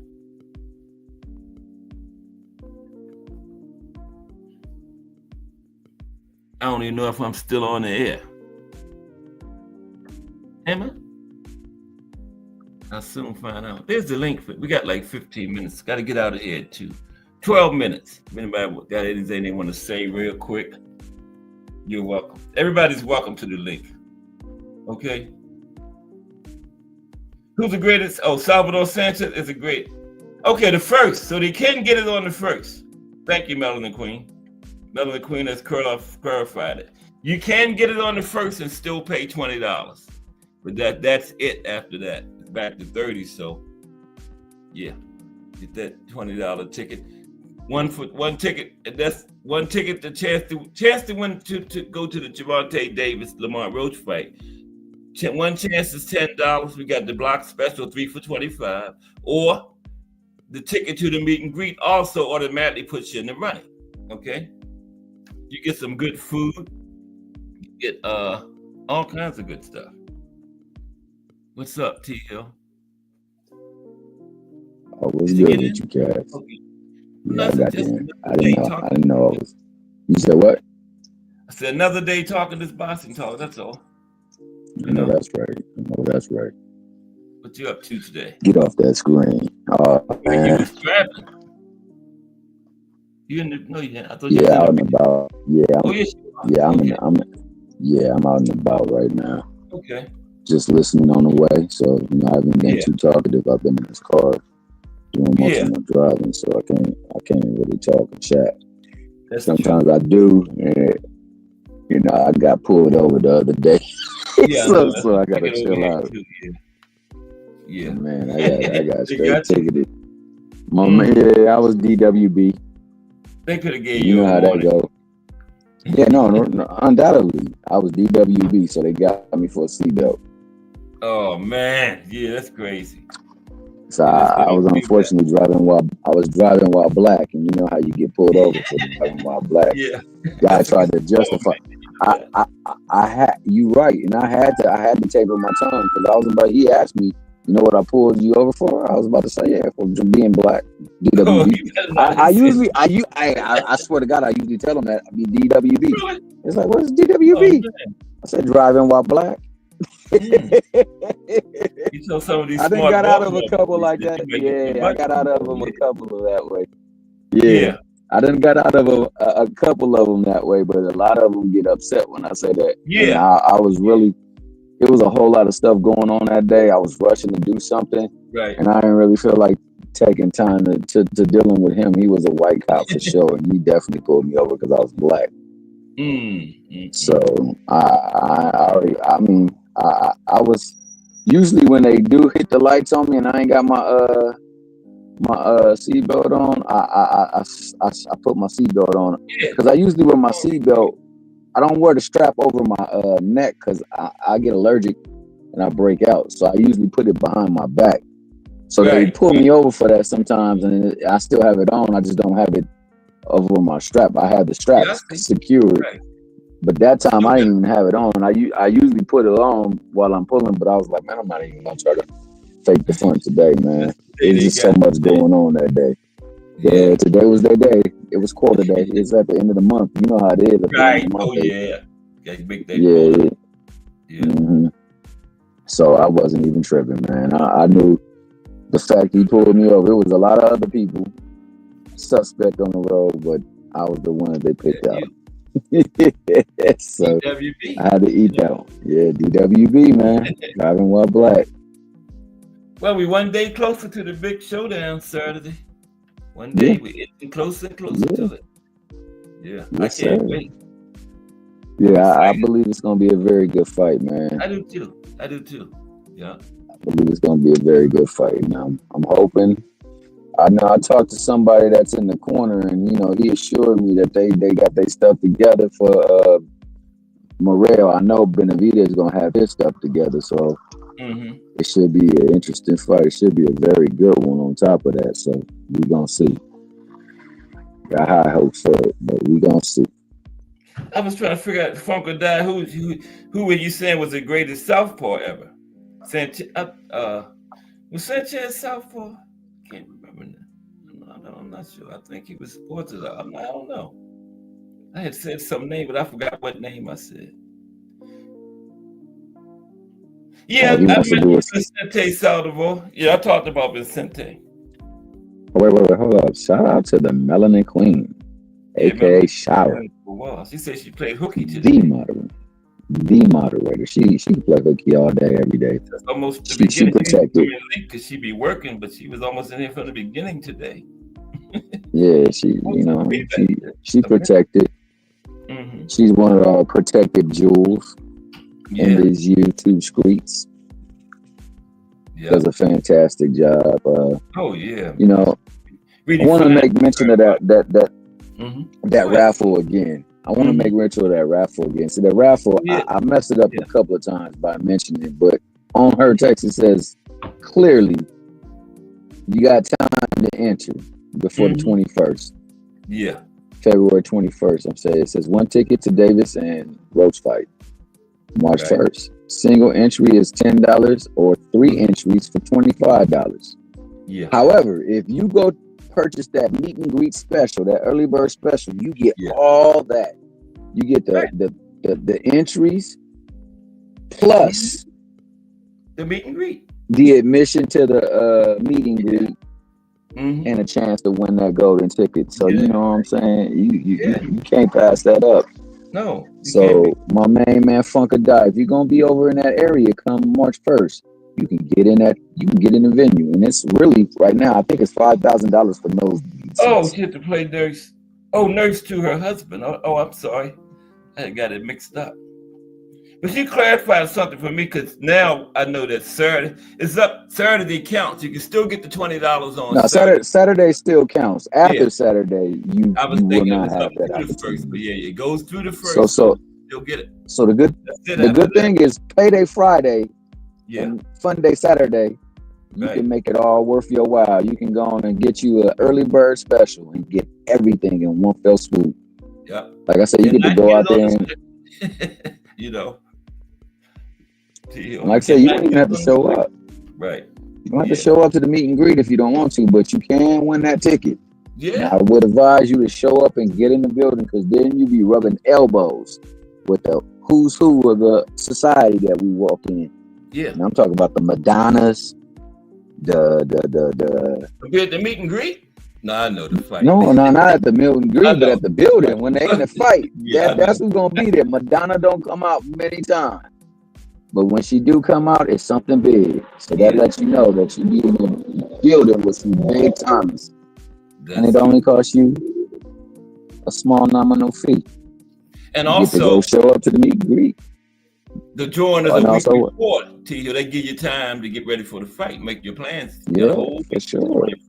For sure. So all I want to know who gonna get that ticket. Yep, somebody gonna get that ticket.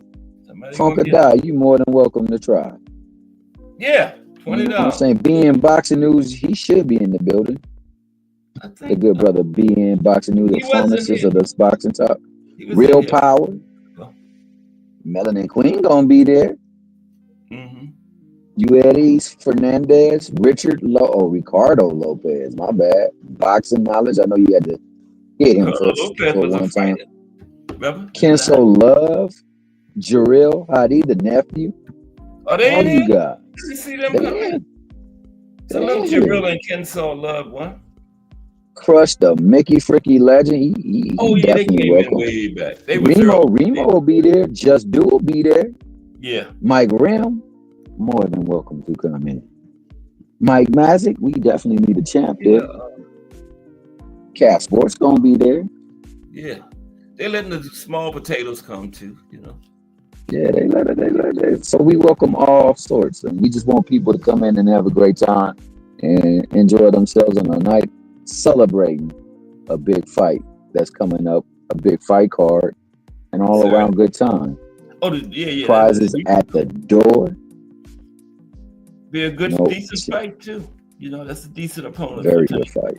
You know, Lamont Roach. So, if you're listening on the playback, if you're in the chat, go on and do yourself a favor before February the 2nd roll around. Let's make sure we going to get our tickets down so we can get a chance at that golden ticket. Because the second is $30, you know, $30 on the second. You know what I'm saying? That golden ticket is worth a pretty penny right now because, you know, a lot of people want to get in that building. But we going to get you in there for the low. And hopefully, we're going to talk to our associates at the Rise Podcast. And hopefully they in the ear of Tank Davis in his camp. And we can get you guys even possibly to go to the back and chill for a little second. That's what we would love to see. I'm not promising that. Be nice. But hopefully we can get that attachment too. That'd make that ticket even worth more than gold. They could do so that. Let's go. Who gonna get that ticket? That's all. What's up, Jarrell? Can't be me because unfortunately, I have this disclaimer that says I cannot win. Yeah. But you could, and we hope that you will. So go on and do yourself a favor, get on that early bird special and ride the wave all the way as we get into that fight night on Gervonta Davis, Lamont Roach Tank card. 1 month from the meet and greet is 1 month from yesterday, the 28th. So what's up, Jarrell? We're going to get ready. That being said, go ahead, Tim. Peace and blessings. That being said, I was gonna say go and make way for my guy, the nephew, Jarrell Hadi. What you got to add to it, buddy boy? What's good with y'all? What do y'all think? Oh, that's so. I thought it was cool that they got J-Rock on the undercard. I was thinking. Okay. J-Rock's on there? Who's he fighting, Jarrell? J-Rock. Who's he going to fight? He's like a more up and coming though. Okay, that's cool. I seen him. I looked at him fight though. He it's not Tellez, is it? I think his name Tellez. He could fight though, but I don't know. This is gonna be a tough fight. And then J-Rock had a layoff. I think that's a good thing for him. Cause he definitely got the high IQ in that ring, and then he done been through it all already with all the top fighters in his weight. And this guy. So J-Rock fought Carlos Adamek. What is his name? Adamek. Remember? Did he fight? Adames. Did he fight? Has he fought since then? Remember? He said he been like almost a year off. Yeah, it's been a while. Probably not. That probably was his last. But that's like, it's not even that long, but it is long. But then he gets body time to heal. He matured. So he might come back with like Laura. You know, J-Rock been injured, Jarrell? He been No, I'm into. just saying, like, you gonna Oh, beat your body up when you training and stuff, yeah, and then you that's fighting true. consistently. You don't never take no time off to even think mentally. You don't even get no time Yeah. to like mature. Yeah, you need Your that brain. mental part of it too. That's true. Yeah. Well, let me see. Go ahead. Continue. Who do you think will win out of what's his name, Sandor, and then I forgot the other brother name who fought Sandor Martin. Right. That's Sandor Martin and Puello. That's a hell of a fight. Who? That's a hell of a fight. Is that on this card, the tank card? Is that on the tank card too? No. I believe that's on the Benavidez card. No, it's on the tank card. Oh, it's on the tank card? So they putting a pretty decent card together then, man. No, now I'm not sure. I don't know. I got double check. I think it's. Oh, yo, I think it is on the tank. I think it is on the. Wow. Hey, that's a hell of a fight right there. Yeah, I forgot about that. That's a good match. That's underrated. Like people not even paying attention to beautiful that. matchmaking. Mm-hmm. Yeah, that's a hell of a fight right there. Yeah, I can't call it. My God. Damn. I'll wait to see that one. Well, I'm gonna say this, man. I believe Martin is a phenomenal boxer. Like boxing, he's nice. Puello also likewise is a very, very good boxer, and he definitely had those long ass arms. Yeah. And them bad boys keep folks at bay. So it'll be interesting to see how he navigates the reach and the height that Puello comes to the ring with. I think he's game because he got pushed aside a couple of times and he wants his opportunity to shine. Very good boxer. And plus, I don't care what nobody else say.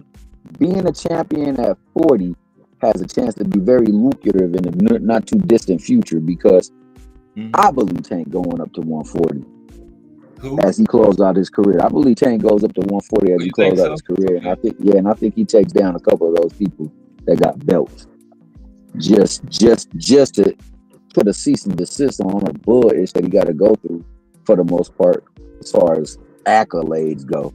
But I honestly believe he can, man. I tell you what, man. I believe he can go all the way to 147 and be very productive. and he's gonna give a lot of people trouble, dog. You said what you laughing for? I say you trying to bait me because I want to see Tank versus Bud. I'm like, maybe Bud to come back down to real. Well, I think Bud will go down, but he will. We gotta get ready to get up in a minute, though. Yeah. I'm about to close it up, but it'll be a catch weight. But I believe that's one of the only other fights he will truly entertain. See, the thing is, he got caught by the money train when he fought Spence. He saw how much money he could make on that Spence fight. What if it's even bigger a name? That's why he won't fight. The Madrimov was a necessary fight because he had to stay busy. Right. But like I said, that Madrimov fight, the fight preceding the Spence fight, and all the other ones before that, that is the true barometer of him. Yeah. As far as his earning potential and as part as what you see in the ring. What you saw the night of the Spence, that was the outlier in performance and an outlier in money earning potential. So now he wants something that will give him that. And the only thing that offers him that is Canelo and Tank. Now Benavidez is on his way to making that name and that potential. What about Spence, of course, but I don't think he really wants to rematch Spence, to tell you the truth. Okay. I don't think so. I don't think at any point in time, especially after that performance, you don't want to go in there and possibly struggle or lose because that performance that performance gave him the S on his chest. A lot of people saw that performance in place and stamped him with a big S on his chest. To the point where he deserves the right to do this. He deserves the right to do that. Yeah. Unfortunately, it just didn't bear out. Yeah, it did. It definitely did. Because I've never seen Spence look so terrible in the ring. Yeah, and the way Yeah. Even if Spence wasn't all together, but say he was, nobody ever made Spence look pedestrian. Spence looked like it could have been me stepping in that ring with him. Spence was undefeated. That's how dominant he was. Yeah. And he was undefeated. And exactly. And can't nobody talk about how bad Spence was because he went and got it the organic way. He broke down every single faction of the bodies to get his championship. So it was no small feat what Bud did, and how he did him was even more so impactful because of how shocking it was. Like, my man didn't look like he belonged in the ring, and however prepared he was, I know others had prepared for him. They never made him look that way. Even on his worst days, he never got made to look that way. So that right there, would be made to look like that. I know that right there made everybody say now Madrimov is the best at 154, and I shudder to believe that. I shudder to believe that. I honestly believe he loses his next fight. Yeah, Virgil gonna beat him. Yeah, so you know, the guy Virgil just beat Boychuk. I would pick Boychuk over Madrimov. I would too. But, you know, because it was the great Crawford, and Crawford made Spence look like the slow, flat-footed footer that everybody claimed him to be, the one who can't think in the ring and do all this other stuff that nobody else could. Therefore, Madrimov is the great guy because he struggled with him. But like Ant was saying, Bud had the tools and the temperament to make. Nobody else could have those things to make Spence look like that. I agree with that. I made those mistakes before, but nobody else could take advantage of them. I agree with that. Yeah. But I also seen him get banged by some hard hitters, and it never looked like that. I also seen him walk into the ring, never looking like how he walked into the ring. Yeah, like I'm saying, there was a lot of stuff going on that combined to make that perfect storm. And I think that people saw that and think that Crawford is much greater than all the other performances that he's ever had against other people. It ain't like and that. while he actually handled everybody else, it wasn't easy. What he did against Spence was easy. Crazy. It was the easiest thing he has done in the ring. That was crazy, man. Against the most strict. Exactly. So that's all I'm saying. I was speaking to Al Booger just came in. AB. Al Booger, my God. Yeah, but go ahead and finish your thought. He said, no, my thought is this. Okay. This weekend, you can take us coming up. Since you talking, we got David versus David. Benavidez versus Morrell. We got somebody who is looked at as having a superior skill set against somebody who has superior experience. We done did takes on that, and we see that the person who got experience also got a superior skill set too. And we see somebody who got the talent and the athleticism don't practically use it in the best way possible. Well, what will happen when they get in the ring? That's what we all gonna find out, because in spite of everything that we saw on film, I still maintain that this fight is gonna shock a lot of folks. It's gonna be a heck of a fight. Yeah, he said he want to bet on Madrimov against Virgil. Ortiz. Yeah. Ortiz gonna clock him. I think he might. I don't bet, but I got Ortiz in brutal fashion, dog. Yeah. I really do. All you gotta do is watch the film on him, and you got him. You got him. I think Boychuk would stop Madrimov too, Teal. Think about that one. I think Boychuk. Oh, you going to that fight, Ben? Which one? Going to that fight? Which one? That Madrimov Ortiz. Oh, BN Boxing News going to that one? Okay. When is that anyway? We could bet push-ups, baby boy. When is that Virgil and Madrimov? When is that fight? Which one of those cards is that on? Virgil and Madrimov? Yeah. I would have to imagine that would be a main event. In Vegas, right? That has to be his own card. I was thinking Saudi Arabia. I said I wouldn't be surprised if BN was going to Saudi Arabia to see it. BN be everywhere. He might be at a Riyadh season, BN Boxing News. You know? Well, BN is the man. Period, point blank. He the man. I got nothing but love and respect for that brother too, just like my brother Al Booger. So that's why I'm gonna put these push-ups down on him, man. I hate to make you do the push-ups, BN, but man, I mean, I'm not BN, but Al Booger, you're gonna be doing some push-ups.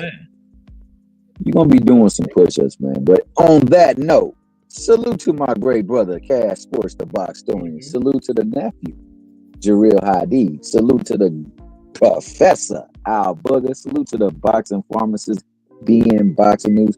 Salute to the hooky player, the moderator. Let me say, BN said it's this weekend in Vegas, T. Hill. He going to that fight. What's this week? Okay. It's on that card? No, BN going to the David versus David fight. Is the Virgil fight this week as well, too? Virgil and Majamar? I don't know. I don't know. I'm going to have to check on him. But Skip, go ahead and finish, T. He'll take us on out of here. Hey, yo, salute to boxing. We here. 3 more days and the show will begin. 3 more days, we get to find out who gonna get that golden ticket. You know what I'm saying? Who gonna punch that golden ticket on the early bird, I should say. And also, man, you know, let's not fool ourselves. Just Do Boxing is on the way. Everybody who can, accommodate yourselves and mosey on over to Just Do Boxing, where boxing always gets its just due, and everybody has their just say. Shout out to the good brother Cass. Another wonderful segment breaking down the style of the Mexican fighter, or the Latin fighter, I should say, the come forward pressure fighter. And look forward to tomorrow. Lord willing, we all be here. Same bat time, same bat channel. The Box Historian, giving you boxing from a historical point of view, like only few can do. You guys have a wonderful day. God bless.